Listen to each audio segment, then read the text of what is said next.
Okay, good evening YouTube, good evening and welcome to the Game Week 7. You're right, you're messing about with your glasses, what's going on? This is a good start. I was just cleaning them. Excellent, nice to know you're prepared, that's excellent. I'm just cleaning mine by the way. Here they are, just cleaning mine by the way. I'm all about Harry Kane now. The Kane train has left the station, all aboard the Harry Kane train. We're going to talk about him in some detail later today, but good evening guys, thank you for joining. This is FPL Family episode number 15. This is our Game Week 7 review video. My name is Lee. This is Sam.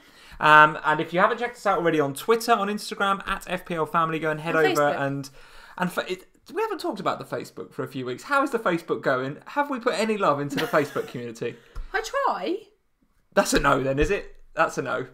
If people message me on there, I do message back. Good. All right, good. To be fair, the Instagram thing is going really well right now, up into sort of 1.1k-ish, Nearly 1.1-ish k, something like that. So the Facebook is, because of the love for the Instagram, the Facebook is kind of just bobbing along and not really doing anything. I'm not really sure that there's a massive FPL community on Facebook. Guys, tell us in the live chat. If you want to see FPL Family more on Facebook, let us know. But right now, we're not really feeling it. Not really feeling it. I'm trying, but it's hard to remember to do the Facebook one. Well, with so much time and effort going into Instagram, I totally get it. I totally get it. So, guys, welcome. Thank you for joining. As we said before, episode 15. Lots to talk about. Lots to talk about. From Saturday, anyway.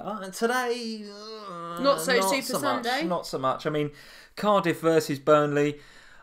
I had in my head that Cardiff, they've got to win. We said this on the last live stream. They've got to win at some stage. And at home to Burnley was surely the game to win. But goodness me, they weren't very good again, Cardiff. I think they are dead and buried. And I, for one, and I put a tweet out there earlier. You guys that follow us at FPL Family on Twitter will know this.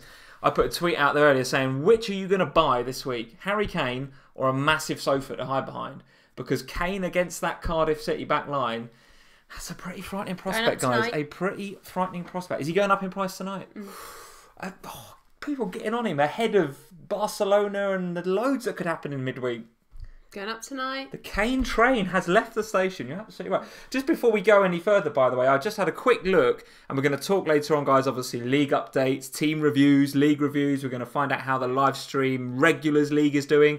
We're also going to find out the result of the manager of the month for September. Is it official? Like, can we be official yet? Because obviously Game Week's not finished. Well, we're going to look at that because I don't know whether Jeff or Richard or any of the guys that are in the mix for September manager month have got any Bournemouth players, but we are going to do a little bit of a review of that later on. I think Jeff is looking in a good position. Sterling captain this week for Jeff, so lots to ponder. He went all out for the mug this month, so if he went all out if it for the doesn't mug. work, then...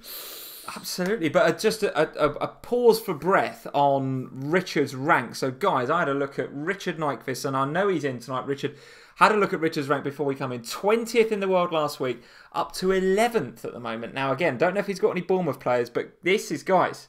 We salute you. This is serious now. 11th in the world is like, you could win this thing. Do you know what I mean? This is getting serious. We all hail King Richard and his 11th in the world. This is absolutely brilliant. So, guys, thank you for joining. We are going to obviously review all the games. We're going to do all of that stuff. We're going to give our take on where the key talking points were for this game week. Good game at Stamford Bridge as well. Probably one of the best games that I've seen so far this year. Chelsea v Liverpool. Really good game. Great tempo. Chelsea well organised. Very, very good indeed. Liverpool creating a lot of chances, particularly in the second half. So we'll talk about that game a bit later too. Before we do that, let's say hello to you guys. And again, I'd like to hear from you guys. Say hi and tell us where you're from as well, because we love hearing where you guys are from. Now, last time I did that, it went a bit crazy in the live stream. So type slowly, guys. Type slowly. So, guys, let's say hi to Mr. Vinyl Richie. He is in the house. Good evening, Richard. Ibrahim Play Z is here. Dan Von Hall is here. Dan, how are you doing? Shuvik is here. How are you, Shuvik? Chris Cross Hoy is here. Jamal Rice is in. Jeff is here as ever. Let's see. Oh, here we go. Here we go. Whoa, whoa, whoa, whoa, whoa. Mohammed Rateb from Egypt. I like Egypt. We liked Egypt. We've been there, yeah. Been on holiday in Egypt a couple of times. Love Egypt. Tatenda Gochi. Hi from Zimbabwe. Hi from Zimbabwe. How are you? MU Fan TV, not a good week for me again. No, do you know, we talked about you last night, MU Fan TV, because I looked and was like, oh... in the wooden spoon territory this week. Yeah, and I guess MU Fan TV's not only having a bit of a bad FPL time, but United at the weekend. Oh, guys, what is going on there? We're going to have a review of that, of course, a bit later on this episode of FPL Family. Barnaba is here. Hi from Poland, he says. How are you doing? Ben Gale from Greenwich is here. How are you? Not too far from here. Far. Josh Telling, unlucky Joe, you'll be back on track. Yeah, I think you're absolutely right. That's nice. We like to see the community supporting each other. Well, yeah, but that's very because good. I like Josh that. needs a cuddle as well. He's a United fan. Oh dear. He's a United fan, so he's just being nice, isn't he? Yeah. Well, United fans unite. Yeah, I think when times are hard, you can lean on your fellow Watford fans. Lean on your fellow supporters to sort of get you out of trouble. Do you know what I mean? Mohammed Mutasim is saying hi from Sudan. Goodness me. Hi from I don't think we've ever had anyone from Sudan before. I don't think so. Denver Desar. I think I've said that right. Hopefully I have Denver. He's in Toronto. How are you doing, Toronto? Conrad is here from Warsaw. Karthik is in as usual. How are you doing, Karthik? Lee Pitcher. And Moa13, loads and loads of guys, all of you in. So guys, thank you for joining. Thank you for promptly joining in with this FPL Family stream. As ever, on the left hand side there is our Twitter page. If you're not following us on Twitter, go check us out over there. Something like 7.8 I think followers, so a little push to get us up to 8k would be absolutely appreciated. So if you're not following us at FPL Family on Twitter already, go check us out. Same for Insta, at FPL Family. And for you guys that are new to any of our other social media channels, I look after the Twitter, Sam looks after the Insta, and indeed the Facebook. But, well, when you could be bothered. It's not when I could be bothered, it's when I remember. Good stuff. I'm not very good with Facebook at the moment. So that's all the social stuff done. As ever, if you're new here, hit that subscribe button. We'd love you to do that. We're closing in on I think 3k subs, so we're getting towards 3k, which is awesome, guys. Thank you. And as ever, hit that like button if you like the vid. So, on to the game week. So, where do we start? Have we got polls? Because you don't mention them. Oh, quite right. I'm being lax with the polls once again. So, guys, you're absolutely right. This is becoming a bit of you're doing well to every week just nudge me in the ribs and go, polls, because that is, every week it happens. So, guys, as ever, I went out to the community a bit earlier on Twitter to ask for some polls. We've got 3 questions today. So hit that little white eye in the top right-hand corner and you'll find some of the questions that are in there. The first one is about best 7 million-ish strikers.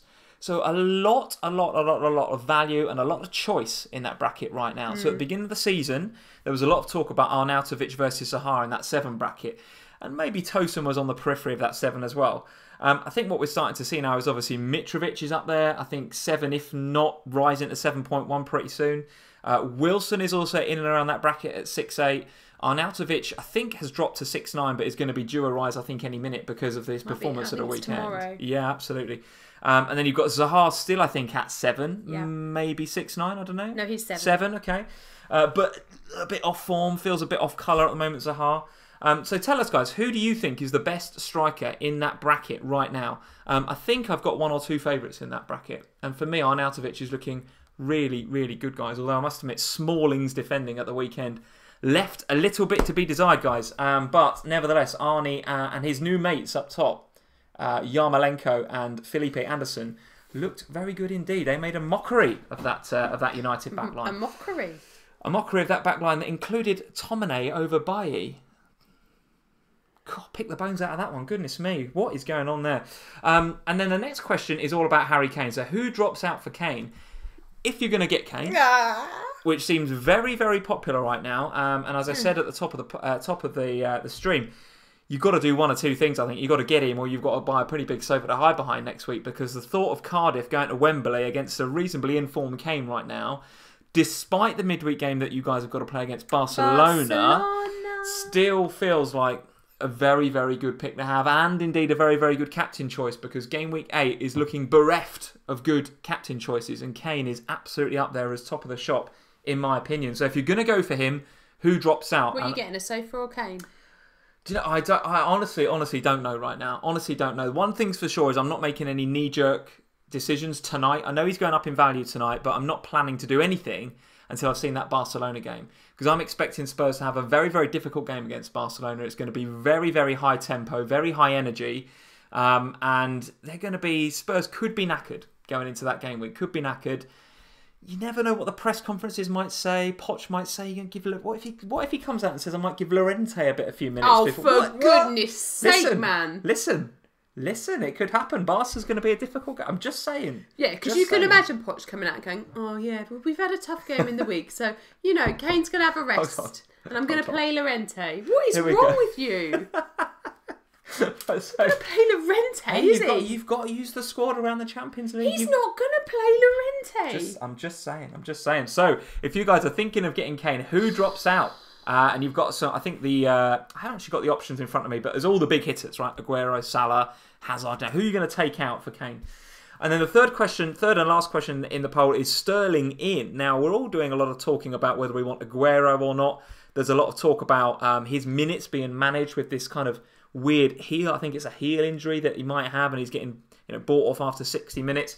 A lot of talk about David Silva can't play 3 games in 7 days. It's come out of Man City. So what looked like 2 quite key Man City assets currently look a little bit uncertain. Meanwhile, Raheem Sterling playing week in, week out, banging them in. Of course, there's always a threat of rotation in the pet roulette. But listen, Sterling is red hot form at the moment.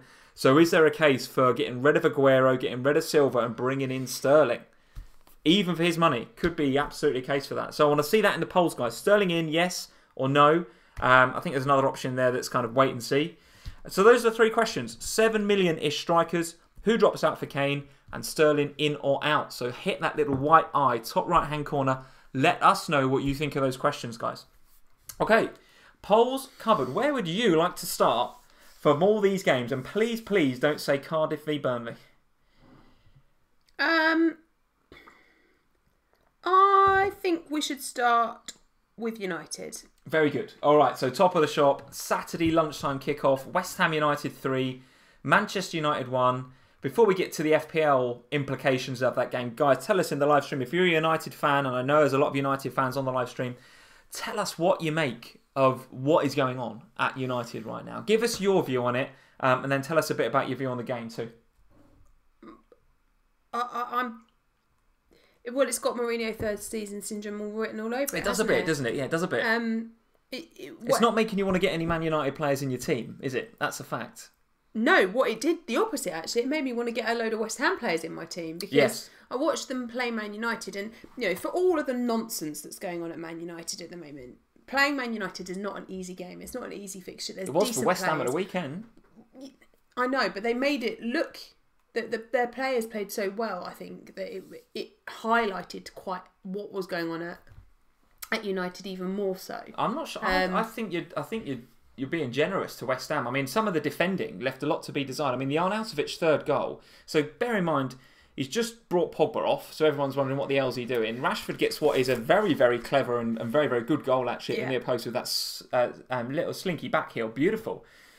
And then, I don't know what Smalling's doing for that third goal. He kind of stops, has a look at his teammates, has a look at the ref, has a look back at Arnautovic, realises that Arnautovic is behind him, sort of turns and goes to run and then gives up, and then Arnautovic just like side foots it past that. I don't know what was going on there. I honestly don't. But your take on it is that just West Ham were really good rather than United really bad, or a bit of both? A bit of both. Okay. I don't think United were... United weren't great. There's no doubt about that. But United...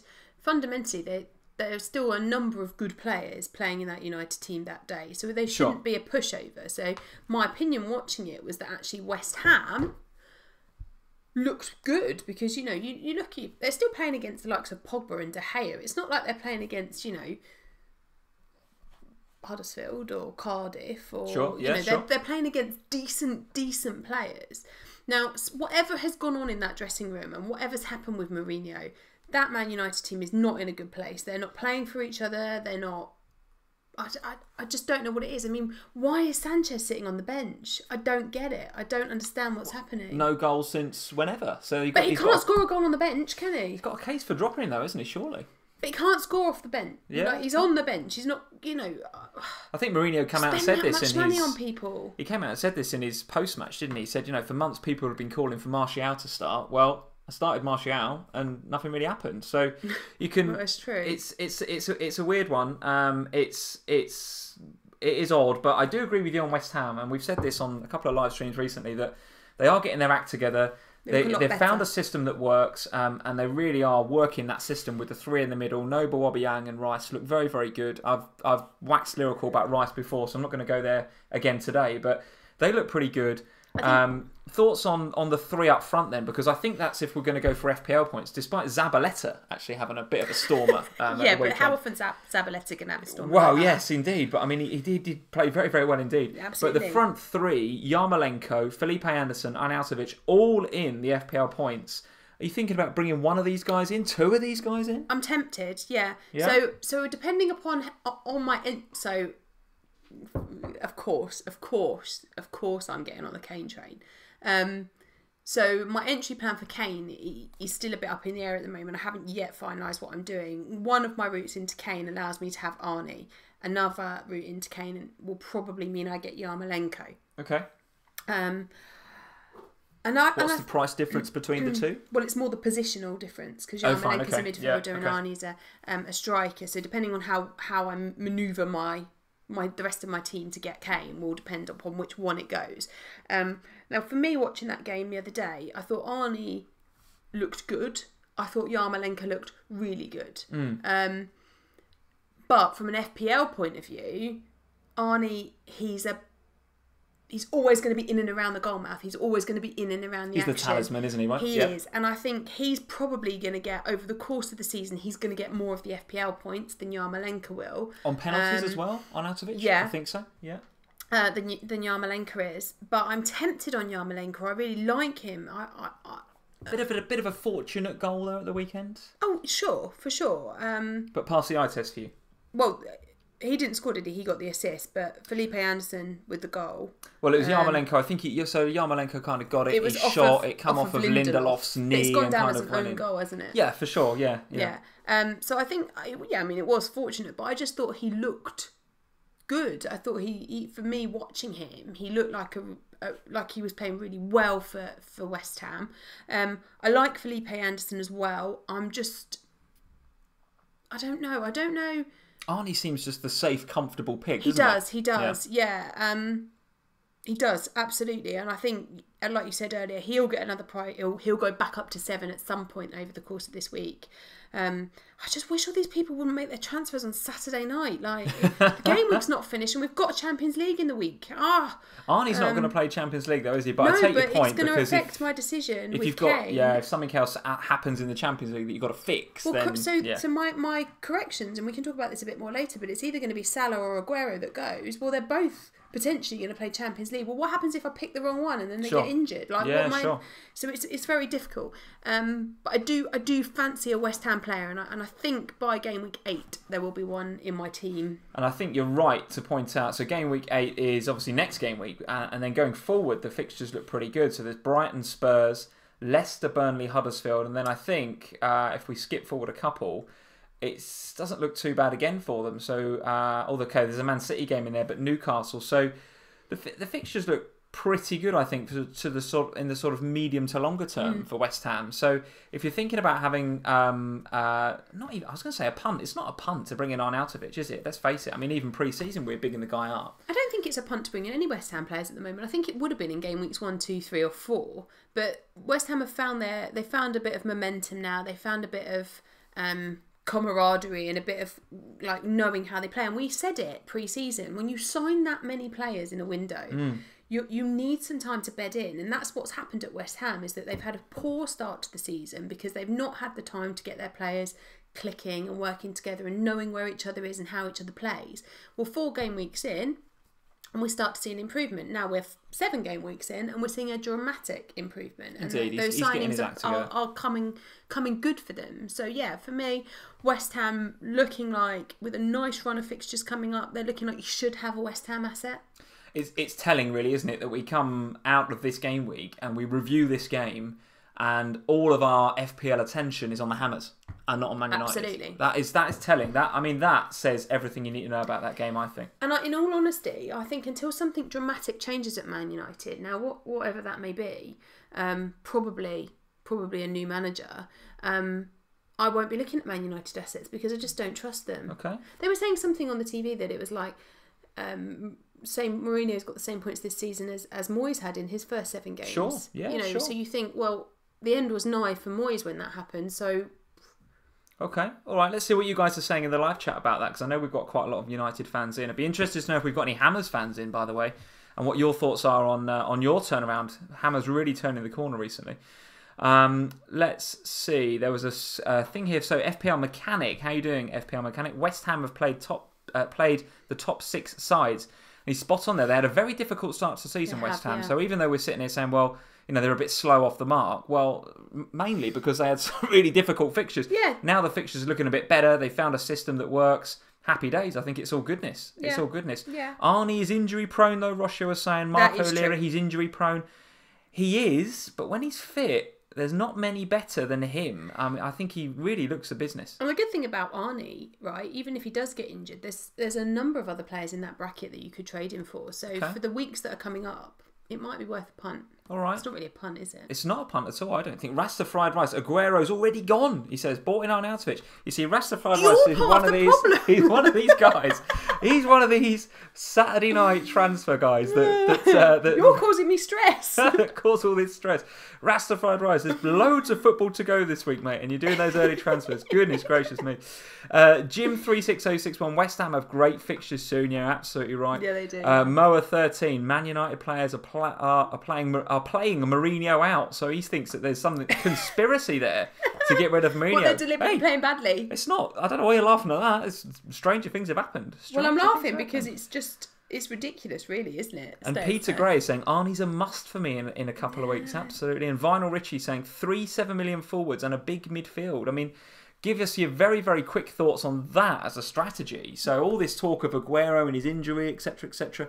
Could we be looking at the next phase of FPL being such where you've got your Sterlings and your Hazards and your Salahs, but you've got Mitrovic, Arnie and Wilson or something like that? Is that possible? Well, who am I to argue with 11th in the world? With the Oracle. I mean, I'm not sure. I'm not sure I'd go 3 7 mils up top, but that's just because of my love affair with a certain Mr. Harry Kane. Absolutely. However, I can totally see the benefit of having 2 7 mils. Absolutely. Okay. And while we're on the subject of high scoring midfielders, give us your thoughts then on Raheem Sterling. So a fairly routine win, I think, for Manchester City against Brighton. Not really a lot to report other than, Sterling very much looking like he's worth his money. I mean, we're all sitting here. He's very, very, I was going to say lowly owned. Is that the right? He's not owned by many people, is he? No. And I think we were on the FPL show a couple of weeks ago and I called him out as a differential. I couldn't believe that he was a differential. He's owned by about 3.2% or something. Can he be a jammy pick in theory then? He, in theory, could absolutely be a jammy pick, which is crazy. So he's crazy low owned. Is scoring for fun right now. A goal and assist and I think 3 bonus points. Yes, 3 bonus points. 48 BPS. By far and away the best player on the pitch at the weekend according to the FPL BPS system. So are we wrong to be ignoring this guy? Should we be putting more faith in him? Should we be spending that money? I don't think we have been ignoring him though, have we? I mean, we've been talking for weeks now about Sterling and how, how good Sterling is and how consistent he is in terms of that midfield at City. He is the one that seems to kind of break Pep's roulette, if you like. It has been rested a couple of times though, and certainly the Greater Game Game is saying Sterling great, but still a rotation risk. Imagine if you had 11 million on your bench, it'd kill you, wouldn't it? And that's the problem, isn't it? And I think for me, Sterling, I've always said I really like Sterling as a pick. I'd love him in my fantasy team, but at 11, he's just a little bit too much money now.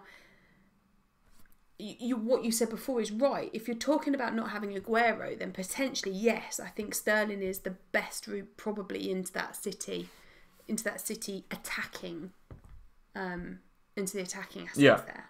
Okay, and the thing is, there's so much choice because I think Sterling's fine, isn't he? Suede Fazal is saying the same thing. Sorry if I've said you're wrong. Sorry I've said your name wrong there, Suede. But he's saying Sterling isn't a rotation risk until Mahrez really challenges him on that wing. So you're absolutely right. They've got...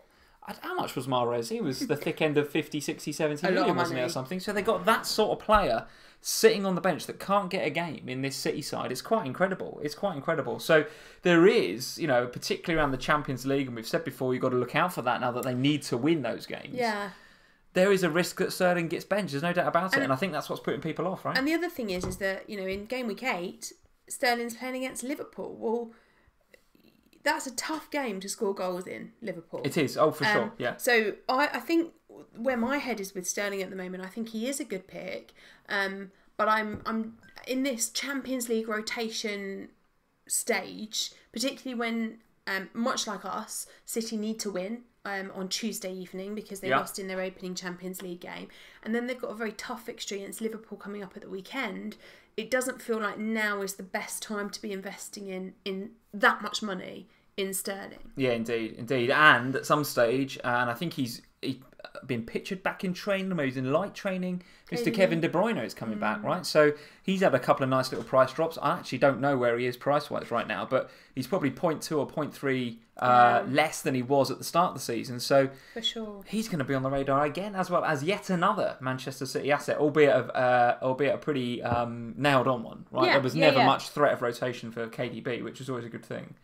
Let's jump then from City to, why don't we get to Spurs next then and talk about the game there. So what did you make of that game? I mean, Kane got the 2 goals. I mean, one was a penalty, which was maybe a bit soft, but probably was just about a penalty.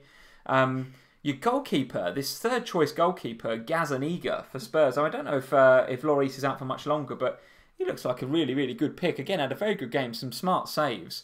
I don't think Spurs really dominated the game, but just got the job done, didn't they? But it felt very much to me going into that game that all the talk and all the strategy and everything else was to go out, try and get a comfortable lead, more than 1 goal in the first half, and then see the game out because we've got a busy game on Wednesday. Yeah, felt like the foot come off the pedal a little bit second half potentially. Yeah, particularly with obviously no Lloris. No Vormi either at the moment. So Gasinga, who is our third choice, but actually amongst the Spurs fans is very much the second choice keeper.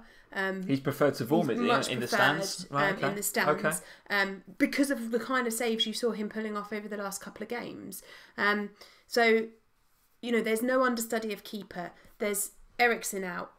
Dele's injured again, and it just felt a little bit kind of like, well, we're back again at this problem where we haven't signed anyone. Dembele and Vertonghen both going off at the end of the first half in the game yesterday. Yeah. So suddenly it's like, well, we've got to play Barcelona midweek, so we just need to be a bit careful, and we can't go all out attack. And Pochettino said in his interview at the end of the game that we needed. He felt that we should have won the game by more goals than we did. Just said my battery's running low. Let me go and just plug this in. I don't think I did plug it in. That'd be a disaster. That would be terrible. It just suddenly lose power. Right. There we go. It's lit up. That we should have won by more goals than we did, and I think that's true. We did have a lot of good opportunities to win the game. Lucas Moura, I thought, was quite wasteful on Saturday. Interesting, Lucas Moura. If you guys are into XG, this statistic about expected goals. Some of you like it, some of you don't. I personally don't mind it, actually. Lucas Moura was third for XG at 0.61. So of all the players that underperformed on XG, so what that effectively says, guys, if you're new to XG, is that perhaps he was a bit unlucky not to get something out of the game. He was, yeah. Top of that table was Lacazette, then it was Patterson from Cardiff. But then Lucas Moura third in that table, so a bit unlucky potentially Moura not to get something from that. Yeah, I'm watching the highlights. It's very frustrating as a Moura owner watching him, because there were a few good opportunities where I thought, oh, that's really irritating that you've not converted that, or it's just not gone a little bit better, because in the early games of the season, those were when Kane wasn't quite on form, those were the opportunities that Lucas Moura was taking, and we seem to have seen a bit of a reversal where Kane is back to almost where we would expect Kane to be, and Lucas Moura is just taking a little dip. Now, I'll be really interested to see what happens with Lucas Moura midweek. Obviously, we know Dele Alli's not going to make the midweek game against Barcelona. I'm not sure about Christian Eriksen yet, what this abdominal injury is, and therefore whether he'll be available, because that will make a difference to the minutes that Moura, Son and Lamela get, particularly around the Champions League rotation. Okay. So in terms of BPS for the game week, guys, Kane was up there, 59 BPS, top of the shops from any player that played in the game week this week. So he was, in terms of BPS, right up there, and that's why everyone's getting on the Kane train. 1, 2, 3, 4, 5, 6th in that table out of all players that played in this game week with 39 BPS. Kieran Trippier. Now, give me your views on Kieran Trippier, because and be brief with it, because I think you don't need to say a lot. This guy looks great right now. The only thing that there is to say about Kieran Trippier is, if you haven't got Kieran Trippier, for goodness sake, go and get Kieran Trippier. Because do you think it's as straightforward as that? We're coming up to Champions League time. We know he's going to rotate. But Aurier's injured. So who's he going to rotate him with? True. Okay, true. So Danny Rose, Ben Davis, yes, absolutely. There will be, and Danny Rose is back in favour, so there will be huge rotation in that side of the pitch. But Aurier is injured. Trippier, there isn't a natural replacement. The only option he's got, if he doesn't play Trippier, is to play the 3 holding in the middle. Could he play Kyle Walker-Peters? Is that an option? Well, he hasn't done yet. No, I don't see that being likely, to be honest. Bit of a downgrade on Trippier. Yeah. Yeah, okay. I just think that Kieran Trippier is, over the next few weeks, and even in terms of, if you look back at last season, Kieran Trippier didn't miss out in the Premier League. So I'd say it's unlikely, but he looks on great form. Spurs starting to look a bit more solid. I mean, I know we were playing Huddersfield, but still looking a bit more solid at the back. Okay. So let's see what you guys are saying. Hannah, good evening, Hannah. How are you? Hi, Hannah. She's saying, without Dele and Ericsson, Trippier is one of our main creators. You can't argue with that. He was very, very creative at the weekend. And actually, you know, we didn't have a single corner. Didn't have a single corner in that game, I think. Oh, really? So it's an interesting stat. Okay. There's that to play. You know, Kieran would have taken those had we had some. Okay. Shashank is saying Trippier's a must-have. I think so. Must-have bracket. Okay. I'd put him in the essential. Very, very hard to ignore him right now. Denver is saying Robertson to Trippier. Interesting. I think Robertson, and we'll come to Liverpool next potentially. Very tricky game coming up next for Liverpool at home to Man City. But then after that, the fixtures look pretty good. So if that were me, I think I'd be hanging on to Robertson and maybe finding another route into Trippier. Mendy. I think if you've not done the Mendy to Trippier switch yet, feels like a pretty sensible move. I mean, I'm not quite sure what's going on with Mendy over at the Etihad, but you know, is it his knee? Is it his foot? Is it a bruise? Is it a break? Is it just Pep just punishing him for going out all night? Who knows? I don't know. But not drinking. But not drinking. Yeah, clearly. Let's be clear about that. He's definitely not drinking. The greater game. Trips is a god. Trippier is a god. Liam Riss, what are your thoughts on Son? So very, very quickly before we move on from Son, thoughts before we move on from Spurs, thoughts on Son and how he played at the weekend?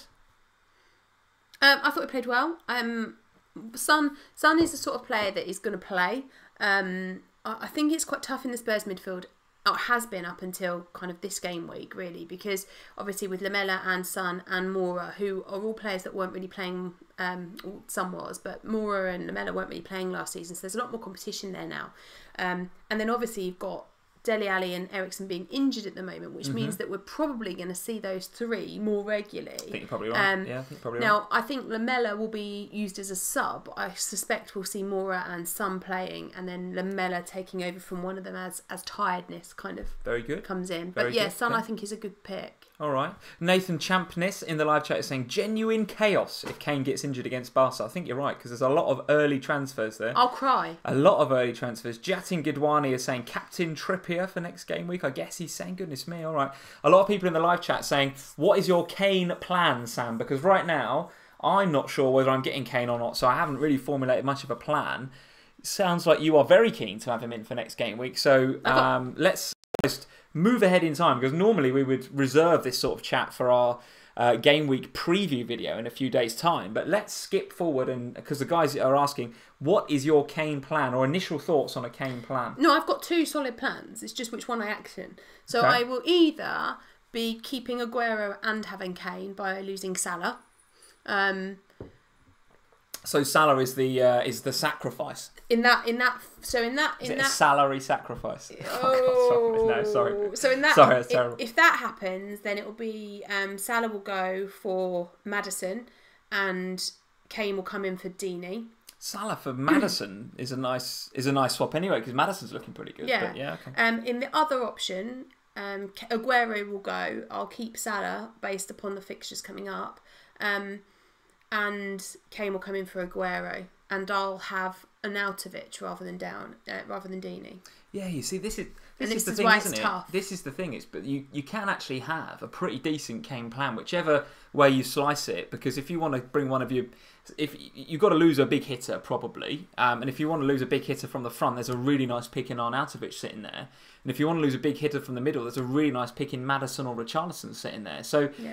It does feel like if you're going to get Kane, there are some nice routes in at the moment. So it doesn't feel like it's an impossible to achieve, getting him in. It feels like it's achievable. My preferred strategy at the moment is to lose Salah, but I was hoping for a bit more solid news on Aguero before I make that decision. Because obviously if Aguero is injured and not going to play, then I'd rather keep Salah. Yeah, got it. All right, so that's your plan for Kane. That's where I am. Okay, we'll update that, obviously. Keep in touch with us at FPL Family on Instagram in particular, because that's where you're going to be I'll post my thoughts. Updating your Kane plans, but also on Twitter for any of the Kane thoughts going forward. Let's skip then to the Chelsea v Liverpool game, because for me that was I would call it game of the weekend. I mean, obviously I would, because it was my team playing in it, but high tempo, two really good teams going at it, two very, very high quality goals. Where did that come from Sturridge? Where's that come from? Well, do you know what? It was a lot's being said about Sturridge recently. I mean, Klopp's been coming out in the press a couple of times and talking about, how he's a new man, and he's kind of, he's bigging him up, and he's come back with a new attitude this year, and he looks fitter than ever. Sturridge is the sort of player that reacts to things like that. He's, the manager coming out publicly and backing you. Sturridge is the sort of player that will sort of go, oh, great, okay, so he believes in me a bit more. And I think Sturridge also went away to West Brom, and from the outside looking back in on last season, he was a bit like, goodness me, I'd like to be a part of that. Do you know what I mean? Because obviously Liverpool had a very good season last season, and he was outside, he was at the Hawthorns getting relegated. So he's got to be looking at what's going on at Anfield, saying, even if I'm a bit part of that, I'd rather be a bit part of that than be a full part in going down. Yeah, and Klopp said something, didn't he, after the game about how he's always ready to come on. I can't remember what his exact words were, but it was along those lines. And he's got to be looking at it and going, right, well, at the end of the day, I've seen how those front three play. I can't expect to play in that. Do you know what I mean? I can't expect to be Firmino. But I can expect to be on the bench and come on and add some value. And that's exactly what he did at the weekend. Very important, not just a very important point for us, but a very important... very important to stop a key title rival from getting the 3 points, right? So let's talk about the FPL assets in that game then. What else do we need to say about Mr. Hazard other than, he's just bang on form, and you just can't. Have you got to have him right now, or is it? I think you do, don't you? I think you do. Yeah. A shout out to Willian though. I thought Willian had a really, really good game against Robertson on that side. Running ragged actually a lot of the time. Robertson was a bit more afraid to get forward, which is clearly his game.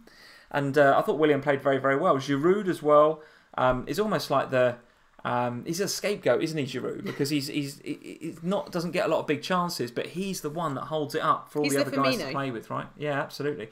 So Hazard captain versus Southampton is what Josh is saying for next game week.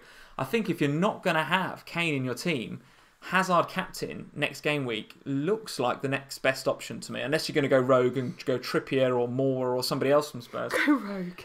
Well, it's possible. It's possible. I mean, I'm looking at Trippier myself. Don't forget that. Hang on. You're thinking about Doherty, aren't you? Don't forget, I was Doherty captain on the last live stream, and everybody shot me down for that. No, but that was for next week. You wanted to captain Doherty. No, that was for this week. No, it wasn't. Yes, it was. No, it wasn't. You said next week in game week 8, when there's no captain options, I'll captain Doherty. Okay, we'll go back and we'll look at it again later on. So Hazard captain against Southampton looks good if you haven't got Kane. What about Mohamed Salah then? What about? Let's ask the question, because it's the question that keeps getting asked on all the streams and blogs and pods and everything, on Twitter, everything. What are you doing with Mo? I mean, for me, it sounds like he's going to be, and by the way, hauled off after, 60 odd minutes for a 2-pointer at the weekend. Give us your view. It sounds like he's going to be the one that makes way for Kane in your team. I think so, but it scares me because I then don't have a Liverpool attacking option. Right. I just have Robertson left. And, when I started this season, I had Firmino and Robertson and Salah. So to go down to just Robertson, whilst Robertson, I still think is a great fantasy pick, and I will probably have him all season. Losing my last attacking Liverpool asset in a Liverpool team that are so good going forward. That get goals, yeah. Frightens me. But having said this, Salah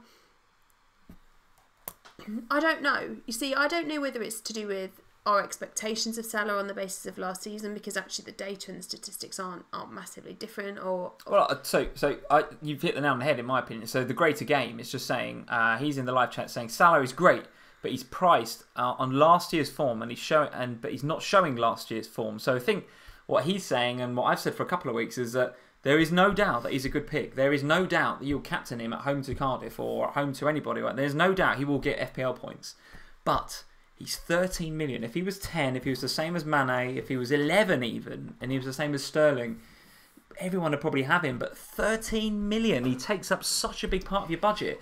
And right now, I don't think it's justified. But the other issue with Salah, and the other reason that I kind of keep holding on to him so far, is that his ownership is still so high that if he does anything... So he's owned about the same as Mane right now. Yeah, so I'm at a point where if I lose him for Kane, I have neither.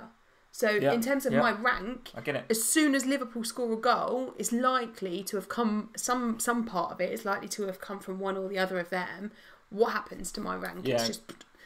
So, and actually my rank's quite nice at the moment. So I'm this is where my pondering lies. It's really tough, the decision with Salah. I don't know. Okay. Ibrahim is saying you can't ignore those Huddersfield and Cardiff fixtures. Exactly. And you're absolutely right about that, Ibrahim, because if you look at the Liverpool fixtures, guys, it's the Man City game, clearly. Then it's Huddersfield, Cardiff. Okay, Arsenal away is tricky, but you can get at Arsenal. And then Fulham at home, who defensively look shocking. So after the City game, 3 of the next 4 look absolutely nailed on for either Salah, Mane captains, or you'd at least want one of them in your team, wouldn't you? You'd want one of them in your team. And I don't think I've got a way of getting Firmino back. Yes, okay, so if you wanted Firmino, so absolutely. Because that was another option that I had, and this is why I wish people would stop making transfers, because then I could just sit and work it out properly, because there must be a way that I can manage Firmino as well, but it's just working out how. Yeah, and meanwhile, you look at this, so if you're looking to do the Salah out and Kane in, Kane clearly, I mean, that Cardiff at home game is absolutely the jewel in the crown right there in game week 8. But then away at West Ham, well, we've seen how they're improving. And then it's the City game. Wolves away, pretty resolute at Wolves. At home, certainly Wolves. 2-0 again at the weekend. Palace away, not an easy game to score. Not easy to go to Palace and score a goal. So that game week 8, I mean, my view, and this is why I'm still pondering the Kane thing, is that, yes, I'm going to need I'm going to go to DFS and buy a pretty big sofa for next Saturday for when Kane goes home to Cardiff. But from game week 9 onwards, there's 4 fixtures there that I don't fancy him to go mad in. And there's 4 fixtures, or at least 3 out of the 4, that I do fancy Liverpool to go mad in. And Man City, I don't fancy him to go mad away at Wembley, but Burnley at home, Southampton at home, I want Aguero for those 2. So I wonder whether this game week 8, it's a case of, well, if he gets a hat-trick, he gets a hat-trick. Everyone's going to have him as captain, and I'm just going to have to suck that up. Because from game week 9 onwards, I don't know if I want him. I think I want back on the Liverpool and Man City players. At one point over this weekend, I have pondered playing my free hit next week. Cool, that's a nice shout. Okay, all right. To deal with this, and so I can have Kane for the game I want him for, and then I go back to having Salah for the games I want him for. Nice. Free hit, guys. What do you think about that? It's game week 8, the week we play the free hit chip. Who knows? I don't know. I mean, I just can't work out whether there's a better game week for it later on when I might need it towards the end of the season when I've got players not playing every week. Well, the thing with that is that we don't know, right? We don't know. It could well be, and there was last season. There was a couple of double game weeks where you could play a free hit and it was points galore, wasn't it? But this is who knows? Interesting. For me, I'm not sure about playing the free hit chip, but listen, it's not a bad shout. I like the idea. Any more thoughts on the Chelsea and Liverpool game? Anything else you want to discuss on that? I think Kovacic played very well. That midfield 3 for Chelsea looks very, very good indeed. Oh, guys, I mean, I shouldn't sound so impressed. Is that the police again? Oh my God, it's the door. Is that the police? Go on, it better not be the police again. I'm going to talk about the Chelsea midfield while you do that. Guys, I personally think the Chelsea midfield, and I shouldn't sound surprised about this, but Kovacic and Kante look very, very good in the middle there. I wasn't sure about Barkley when he came on, actually. I thought Barkley had a bit of a bad game, and he actually picked up the ball for the Sturridge equaliser and gave it away to Shaqiri in the middle of midfield. But actually, Kovacic in particular impressed me in that game. He really, really impressed me in that game. So let's get your thoughts on the Chelsea and Liverpool before we move on and start talking about something else. Josh is saying it's the police again. I don't think it is. I don't think it is. Rochelle is saying interesting doorbell. It's a very interesting doorbell. And for you guys that have followed us middle of last season, you all have heard that doorbell before. So it's very contemporary, I think is the right word. Karen Sharma is saying Kovacic was brilliant. He absolutely was. He was fantastic. Karthik, Kovacic impressed, but not for FPL. Yeah, I should put that caveat around that. You're spot on. He looks as if he's picking up the ball in really nice areas. He's the one that's feeding that front three and really doing the business there. So, yeah, not for FPL. But yes, Kovacic looking very, very good indeed. So let's move on. Where do we go next? Let's talk about... where do we go? Arsenal versus Watford. Let's talk about that because I think I was calling an Arsenal winning that game. I was disappointed. I had Ben Foster in goal. I had a choice between Ben Foster and Hennessy in this game week. And I went for Ben Foster, and up to 81 minutes, I was pretty happy with the performance. I had the 6 on Fantasy Football Fix, and it looked pretty good. And then they were a bit unfortunate with the Cathcart own goal. And then I think, Watford kind of heads dropped a little bit and Ozil killed them off a little bit. So the 2-0 was pretty much expected, I think. Let's have a look at some of the stats from that game. So Isaac's success, I think, was 5th for XG Delta. So again, going back to this expected goals statistic, Isaac's success was 5th in the table. And he missed an absolute sitter, guys. He missed a sitter. There was one where he's one-on-one through on the keeper, gone past the defender, chipped it over the goalkeeper, and it missed the far post by centimetres. It was really, really close. If that goes in, could be a very, very different game. Who was that? Who was it? It's just the neighbour. The neighbours, right. Not as exciting as the police. No, she just wanted me to sign a form. Good, all right, very good. No, nothing. Next time you see her, you can tell her, live stream, 8 o'clock, Sunday night. Well, it was their join mum. in. It was her mum. Oh, she not. Actually, because I think our actual neighbours know that we go live at 8, don't they? They probably do. Yeah, they probably do. So we've switched from the Liverpool game. We're talking about Arsenal versus Watford. 2-0 to Arsenal. I was telling the guys I was a bit devastated on 81 minutes because I thought my Ben Foster clean sheet, my unlikely Ben Foster clean sheet, was going to happen. It didn't.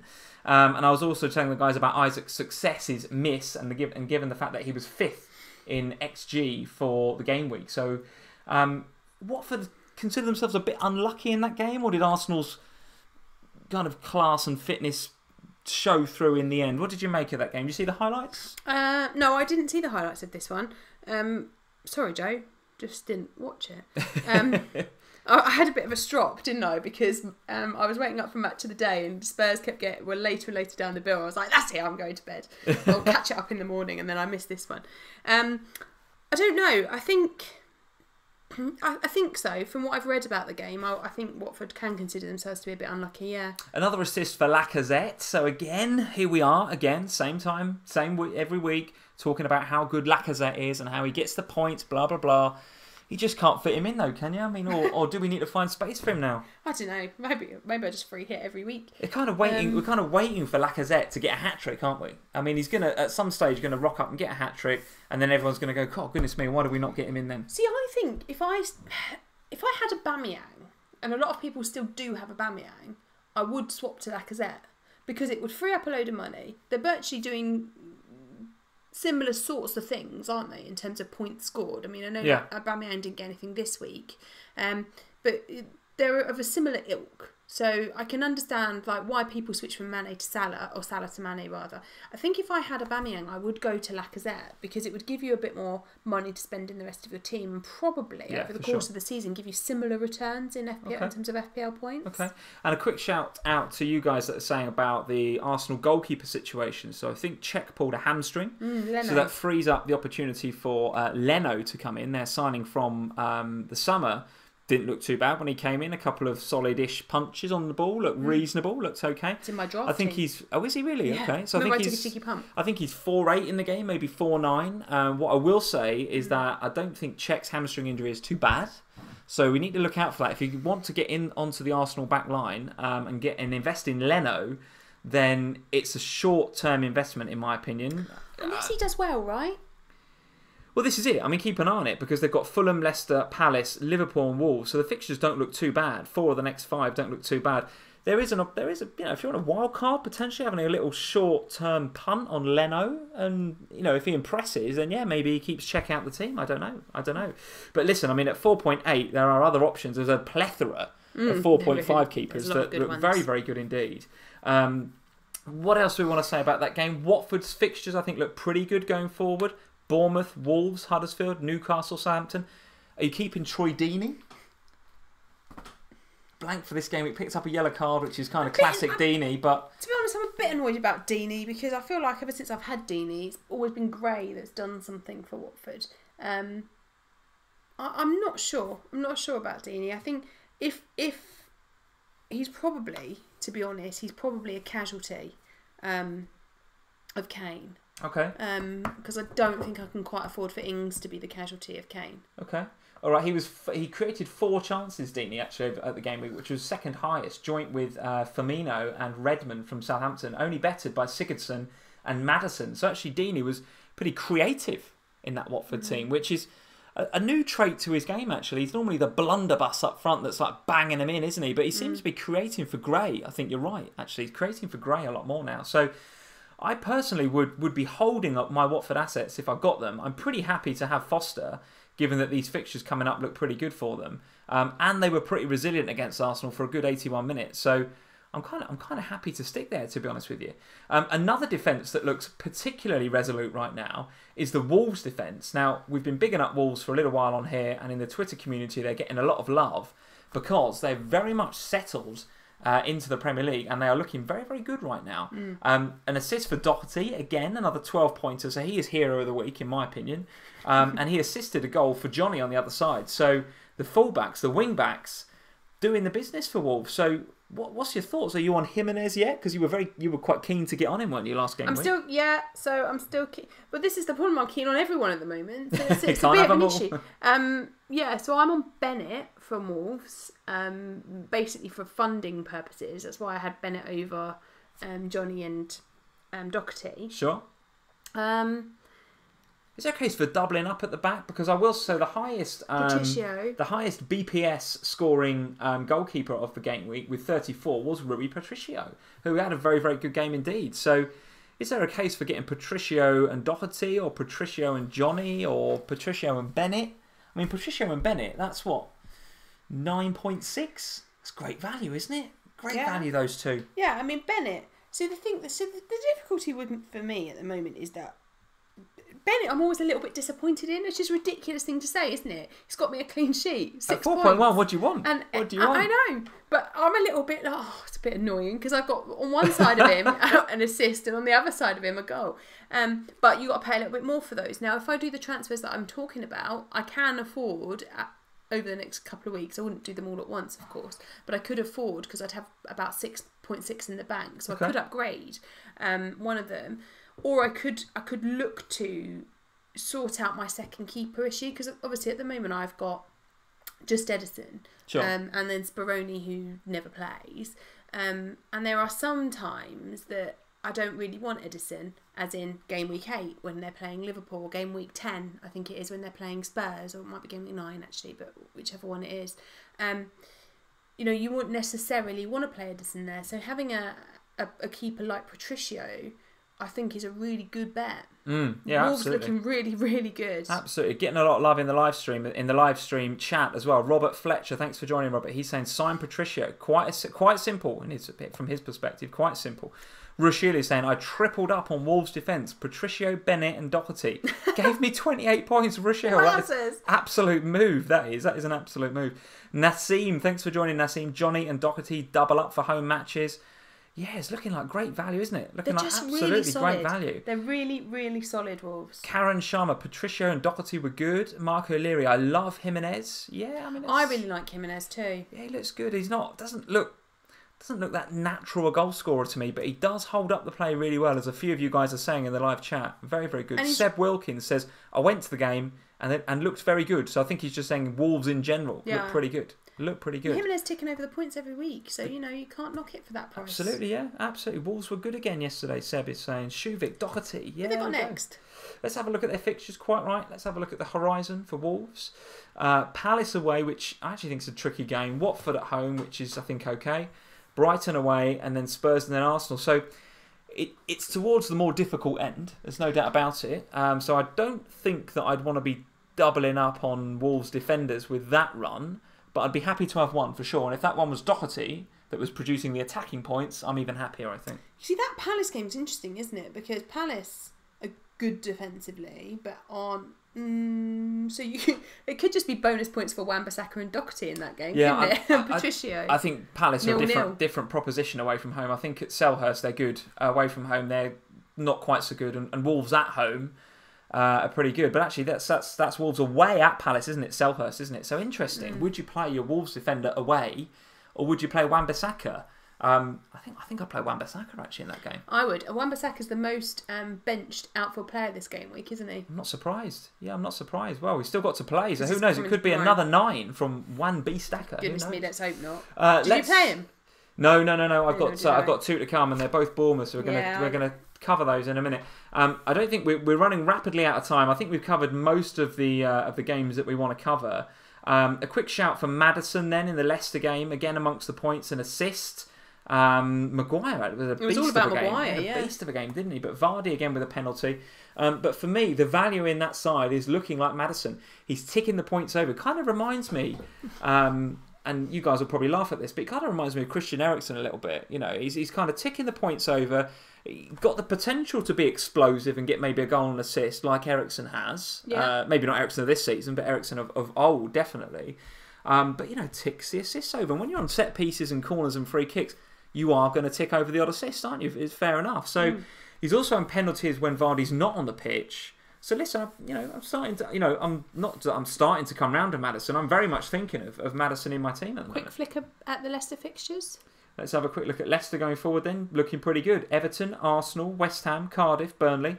And I think we looked, when we were on the FPL show last, we looked at the horizon for Leicester. And apart from that Arsenal game, it's nice, it looks pretty good for about 10 game weeks. So yeah, Maddison's looking like a pretty good pick to have. And when we do the polls at the end of the stream, we'll be talking about who in that price bracket are you guys going to go for.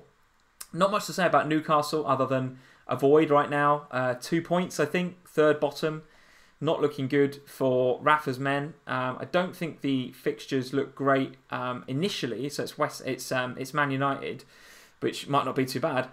Going forward after that, the fixtures do look better, I think, for Newcastle. So there's a lot of people thinking about Yedlin and a few other Newcastle defenders.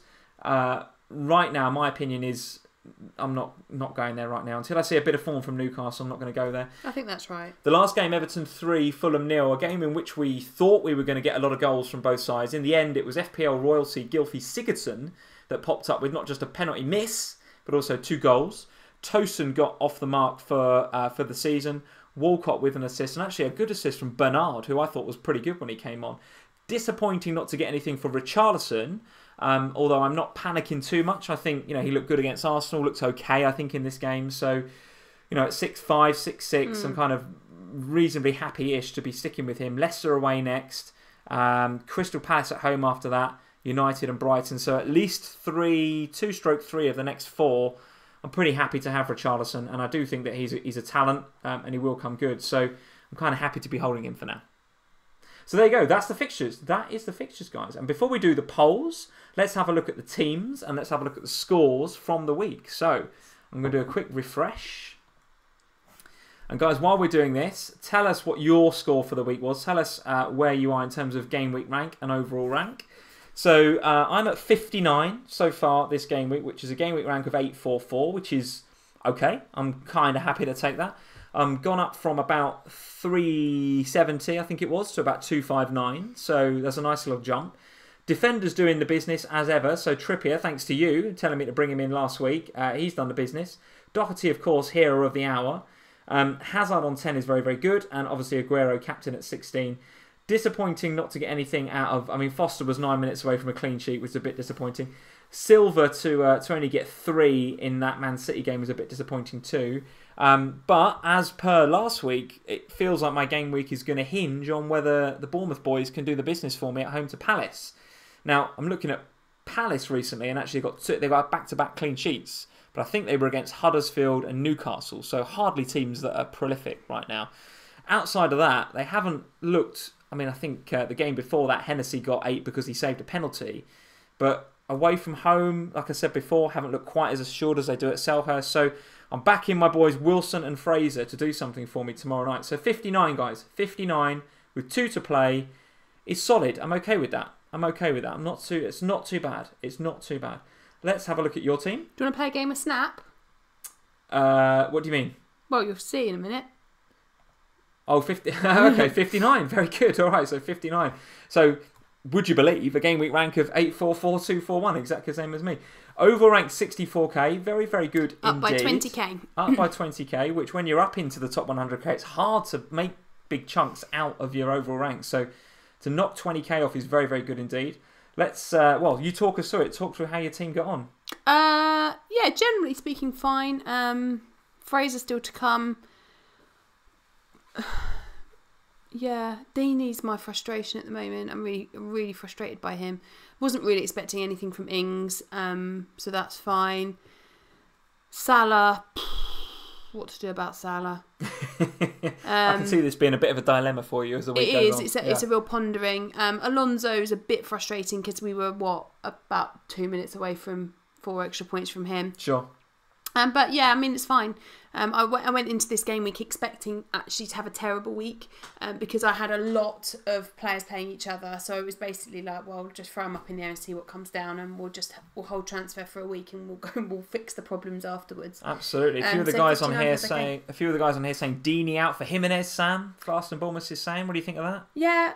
Potentially, but it might be Deeney's Kane, so let's... Watford fixtures are pretty good. Let's see. I'm not sure that Deeney is the right Watford asset. Alright, okay, let's see what you guys are saying before we delve into the Livestream Regulars League and do a September Manager of the Month announcement. So let's see what you guys are saying in the live chat. So Joe Finley Bader, Joe, how are you doing, buddy? 76 on a wild card. Fraser to play, 91k game week rank. From 157 up to 50k overall. Very, very good. That is wildcard success. Hashtag wildcard success. Very, very good indeed. Nassim is saying 68 points and up to 8.5k overall. Very good, Nassim. Excellent. Excellent. Very, very good indeed. Denver, 57 with Wilson to play. Up to 17k overall. Goodness me, some good scores, guys, knocking about here. Napoleon York Andrews, I have 88 points. My rank is 10,000 in game week 8. And I'm currently 66 in overall rank. Very, very good indeed. Catching me. Excellent, excellent. Liam, Wrist, thank you for joining, Liam. 74 overall. Overall rank 24k, 50k Green Arrow. Very good. So some good scores. Honestly, you guys, the FPL family community, it's a tough league. The live stream regulars is a tough league. We said it last week. It's like last week's Wooden Spoon. It was like 50 points or something. 52 points. And you think, goodness, that's not a bad week, is it? Yeah, very good indeed. John Chappell, 68 points and a rank. He said a tank, but I think he means a rank. A rank of 170k overall. Very good indeed. MU Fan TV doesn't want to talk about points. No, he doesn't want to talk about it. We're going to move on. Well, we're going to review the league in a minute, and I think he's in the live stream regulars league, so he might not be able to hide. I don't think you're bottom this week, MU Fan TV, but I think it's quite close. Okay, Ed is in. Ed, thank you for joining. He's saying he wildcarded this week, put Kane captain. 89 points with Fraser to play. Lovely. That is absolutely delicious. Well done, Ed. That is a fantastic wildcard. Who'd you lose to get Kane? I'd be interested to know that. August, 67 points overall, 22k. So guys, listen, there's some excellent scores. Another good week for FPL Family Community, no doubt about it. Let's go and check out the live stream regulars league, which is here. Now tell me, guys, are these updated? I think they are. They look updated to me. That's certainly the game week score, isn't it? And I think these are updated. Let's have a look at Vinyl Richie's score while we're here. He's dropped. He's plummeted. Plummeted From 11th to 12th. Absolutely plummeted. Richard. 12th in the world. Richard Nyquist. Very, very good. As we did with Jamal last year, Richard, we will be having a look at your team every week. Just to put even more pressure on you, sir. 12th in the world. Absolutely sensational. Brilliant that you're up there, Richard. Absolutely great. Let's have a look. This is the moment of truth. Let's have a look at September. And we need to double check that no one can beat each other. So let's have a look at this. So right now, the winner of the September Manager of the Month is, and unless we look and it's different, let's do that before we say it out loud. Any Bournemouth or Palace, Fraser. Okay, so Fraser still to come for Jeff. So unless Richard's got a lot still to play, just Fraser as well. All right. Who's the guy below and can they catch? Let's see. Christopher Mensah on 279. So he's got to have a 30-pointer from Hennessy. And no Fraser. So he needs a Palace clean sheet with Hennessy saving 3 penalties. It looks like Jeff's fairly safe then. I think we are safe to say, unless there is a Hennessy masterclass and something, out of this world from Hennessy, Jeff Holt is the September Manager of the Month, FPL Family Manager of the Month. So Jeff, congratulations. A virtual round of applause for Jeff. That will be winging its way to you, sir. Congratulations. Couldn't think of a better guy to send it to. Well, particularly as it's in the UK. That's right, yeah, absolutely. So the postage isn't as bad, but very, very pleased that Jeff has won that, because Jeff has been a supporter of the stream, hasn't he, since day one, frankly. He's a moderator. He's always talking to us on Twitter and Insta and getting involved, supporting the channel. So couldn't think of a better person to send the mug to. And when you've played your chips to win a mug, it's got to pay off. You wait till the double game weeks in March. Jeff's going to go... Jeff's going to be having a nightmare then. So Jeff, that mug will be winging its way to you, sir. Well played. Let's go back and have a look at the... Jeff, send me your address. I'll send it tomorrow. Yes, let's send it to send it Tuesday once the game week ends. Absolutely. So we'll find a way to get that to you, Jeff. Well played, sir. Let's have a look at the game week ranks. So 41 for Diraj. Does it get any worse than that? 41's a bit of a stinker of a score. 37 for FPL As. Goodness me, that's a bit of a mare. Let's see. 37. There's a 39 in there. Where are we? Let's go to the next page. Have a look. 26. Alex. Goodness me, Alex, if you're in, that's Alex, a stinker, I don't know what's happened, Alex, because last month you were second, I think, in Manager of the Month. It's not looking good for Alex, and forgive us, Alex. Everyone that we have a look at on the wooden spoon chats. Hopefully you forgive us. There's a Pedro sitting in there that needs sorting out. There's a Mkhitaryan that needs sorting out in there, mate. I hope you're still playing the game. But Bennett's coming on. I'm hoping Alex is has not given up. I'm hoping he's still there. Bennett, I guess, will be coming on for Pedro, yeah. But there's a Mendy in there that needs sorting out as well. So as we go through the weeks, and Wilson's play. As we go through the weeks, obviously we'll be checking these wooden spoons and we'll be deciding, I guess, whether the teams that we review are dead teams or not. Alex still plays. Definitely. I think Alex still plays. I think he does. I hope he does, because his overall rank is still very, very good indeed. He's 394. So there's absolutely no reason to be giving up at all at 394. So let's hope that Alex is still around. I think, Alex, you are going to be the recipient of the wooden spoon. Well, he's got 2 players to play and Bennett's come off his bench, so he's actually not on... What was he on, 29? Josh, goodness me, Josh, 28. 28 for Josh. You've already had a wooden spoon, Josh. Spoon. Has he just got a bit of an empty kitchen? Just need a few wooden spoons. You've got Tompkins to play. Hey, Josh, he's got Wilson to play. Oh, he's there. I can see him, Josh. He says, never mind, I might survive. Josh, I'm not sure, mate. I'm not sure, because I think the other chap's got Bennett to come off the bench. Wilson and Tompkins, which, are going to cancel each other out at some stage. Mitrovic captain. You see now, listen, I applaud that. Mitrovic captain, that's ballsy. That's really ballsy. Against an Everton defence, which has not been that great, I applaud that, and it's just not worked out for you. So that's sad to see, because I like seeing that. I like seeing people go out there and have a go. So listen, guys, we will see. I think there's still...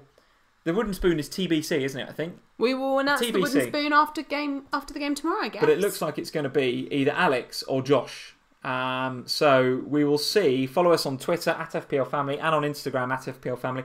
We will do I'll do a post at the end of the Palace and Bournemouth game, and I will let you guys know who has won the wooden spoon. And we'll confirm Jeff as his mug. And we will absolutely confirm. I think Jeff is nailed on for the mug. I think you're all right there. So... Guys, that is it. Before we go, I'm just going to say that. I was waiting for you. You did an actual nudge as well then. Polls. Yeah, okay, polls. Just leave it alone. Right, polls. Let's have a look at this. Okie dokie. Right. Before we go on that, let's bring the Twitter up. For those of you that are not on Twitter, you can go follow us at FPL Family on Twitter. All right. I'll answer tonight, shall I? Best 7 million-ish striker. Mitrovic, Arnautovic, Zaha, Wilson or Tosun. I think right now it's Arnautovic, isn't it? So I'm going to go in there with Arnautovic. 59% of you saying Arnautovic. So yes, he is flavour of the month right now. And Mitrovic, of course, hasn't been forgotten. 34% Mitrovic. No love at all, hardly, for the other three. Zaha, Wilson and Tosun. Wilson in with a big fat 0. Tosun in at 1%. And Zaha in at 3%. So it's very much a straight slugfest between Mitrovic and Arnautovic, who I think are 7 and 6.9 respectively, right? I think Mitrovic is 7. I think Arnie's 6.9. I think that's the case. Yeah. So pretty much the same price.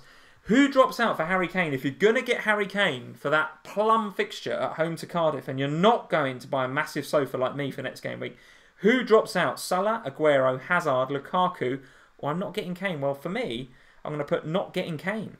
33% of you are getting off the Egyptian king. Salah is going to be dumped unceremoniously, despite being the best player for last season. He's going to be dumped for Kane. 33% of you getting rid of him. 29% had enough of Aguero and he's in and out and he's heel and he's playing 60 minutes. So 29% of you thinking of moving on the Argentinian in favour of Harry Kane. 27% of you not getting Kane. 8% Lukaku and 0 Hazard. So people are undoubtedly saying if you're going to get Kane, you definitely ain't getting rid of Eden Hazard right now. But Salah and Aguero look like the two casualties. That's my problem. There we go. That's it. I think we've covered that, haven't we? And Sterling in. Are you getting Raheem Sterling? Yes, definitely. I'm put off. So yes, but I'm put off by the pep roulette. Or no, you just can't have them all. So for me, I would, but I am put off by rotation a little bit. 44% of you saying no, you just can't have them all. You can't. If you want Hazard, you want Kane, you want some Liverpool attacking cover, you just can't fit Sterling in as well. So 44% of you can't have them all. Yes, but I'm put off by the pep roulette is 34%. So there's people out there that do want him, but a bit put off. And 21% of you saying yes, definitely. So that's a very split poll result there, actually. But it's just about in favour of, look, I'd love to have him, but I just can't have him. Just too expensive. Can't have them all. Really tough. He's just not. I just can't fit him in. Just can't fit him. Okay, guys. Well, listen. That is the end of another FPL Family. That is episode 15 done and dusted. That is game week 7 reviewed, guys. Well done this game week. Some fantastic scores that I've seen on Twitter. Some fantastic scores in the live stream as well. Thank you for taking part in the polls. If you haven't hit that like button already, please go and like the video. That really helps us. And if you're new around here, hit that subscribe button as well. We'd love you to do that. At FPL Family on Twitter and Instagram, as we've said a few times already. No plans to do FPL shows this in the middle of the week this week, so we should be back in probably Thursday. Yeah, we have got parents' evening Thursday, so we might be 10 minutes late, but we will be back at hopefully 8 o'clock. Good, okay, so it's looking like Thursday, guys, in terms of a Game Week 8 preview, but it might be a little bit later, so keep your eyes open on Twitter and Instagram for when we will be going live. Might be in a 8:30 rather than 8 o'clock, but we shall see. We'll see. We shall see. We should be back to do it for 8, but we'll keep you up to date. Absolutely, very, very good indeed. All right, guys, until then, well done this Game Week. Hit like, hit subscribe, and we will see you next Thursday. Good night. Good night, everyone. Bye.